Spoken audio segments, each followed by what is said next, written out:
Hey everyone, Mac is back, and today we're going to complete the free-to-play series with mono formations and just a little wrinkle of throwing an extra commander in the back line as well. We're going to do the bows today. This is just a very, very specific formation. If you're using this formation, I recommend you upgrading your bows in the Maester's Tower as much as you possibly can, focusing on them, and anywhere else, of course, where you can as well, such as the badges that you can get for defense and attack. They're going to be very vital to your bow formation, and obviously you're going to be upgrading those bow commanders exclusively for this reason as well. So let's get to it. Alright, so looking at the bows that we have available here, if you are free to play, most likely you'll have, if you've been playing for a decent amount of time, you'll have O'Bean already gold, which I do not, because you can get his medals through some of the events. You can't blitz him like you can with other commanders. I don't have Robert here. Behold, I have him blue because he's just so bad. He gives you bow defense, so he might be somebody you want in there, but we'll get to that in a minute.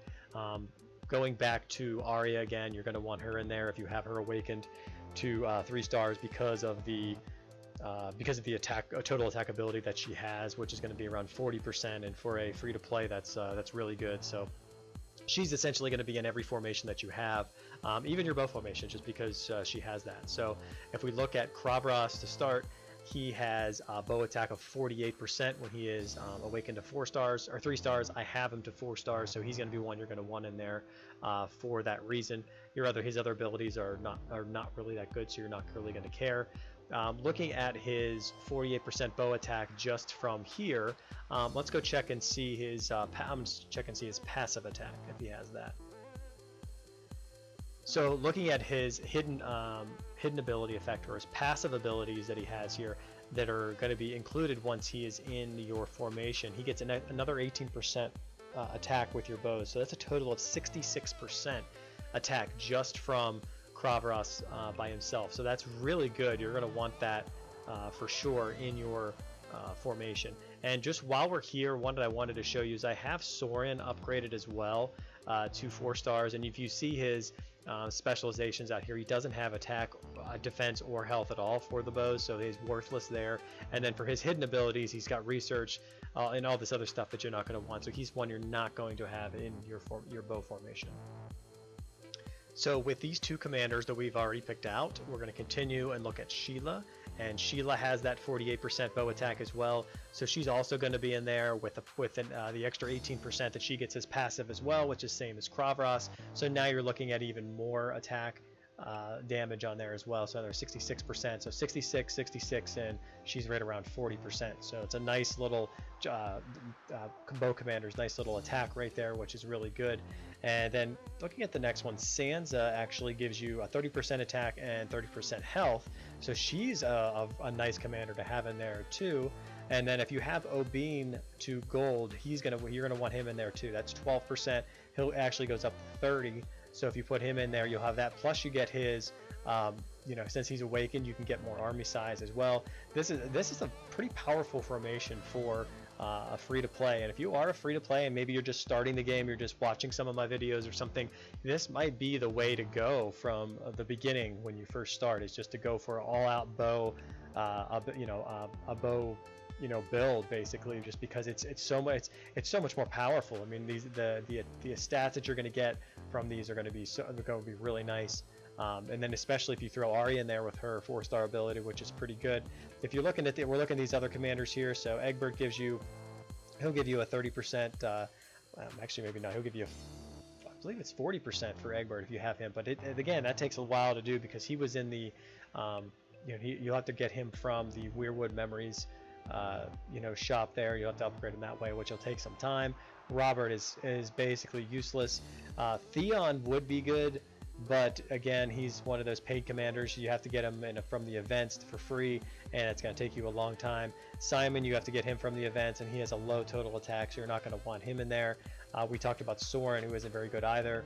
And then if you go over to Tyrion and you had him 15% attack and 50% defense, well, your weakest commander here is, at least in this one right here, will actually be um, would be Obene, but at the same time, if Obene is gold and Tyrion's gold, you're still going with Obene. This is a really nice formation right here, so I would definitely recommend that as well. Now, if you're going with this bow formation, obviously you're not going to have it's going to be its own front line in itself. So you're going to need there is that possibility of saying, hey, let's take Obene out and let's put an infantry commander in here that has a high health defense. And that might be Chris, if you have him, upgraded enough. I have him at, you can see here, 30% health. So that would be something you'd want to put as a front line. So maybe you can do that, and then if you upgrade him to 3 stars, then it's actually going to be like 60 some percent. I think it was like 66 or 64% of infantry health, and then you just put a little bit of front line infantry in there to be able to protect those bows long enough as well. So I have to be honest, if I would go back and start again with a free to play and that's all I was going to do, I think I would just go with a bow account, and I would just upgrade my bows. I'd have enough tier 1s through tier 4s of bows in there, and I would just continue to upgrade them. And I'm going to show you why I would do that. So very quickly, I want to show the reason that I would go bows as a free-to-play account. So the one big drawback that you would have is that when you're joining rallies or trying to fill rallies for your other players that are there, you're going to need some other troops in there, some infantry, some cav, and some spear, and you're going to have those in your in your castle anyway, but you're going to focus on mostly training other troops, or training the bow troops, because the bows are the ones that you're going to be actually protecting you really well. And the reason I would do this kind of build is because if you look at, once you unlock tier 4, and I don't have a tier 4 in this account because it's not it's not an attacking account, PvP account, but looking at the attack here, their base is 93 for infantry. This is tier 4 infantry. Their base is 105 for cav, it's 115 for spear, and then it's 125 for your bows, which that's pretty massive difference there. So you're looking at a 10-point difference between spear and what you wouldn't think is that much, but that overall is actually really good. And 86% I only have there, and here you have 95%. So it's a lot more. You're going to be doing a lot more attack. And you're going to have those other troops in front to be able to take the damage. So your bows really will be taking any damage unless you, I mean, obviously you're going to be focusing on their health and defense as well, which that's the only drawback is they have lower health and lower defense. So like for instance here, they're at 74 health, where 85 you get 8 more health for this.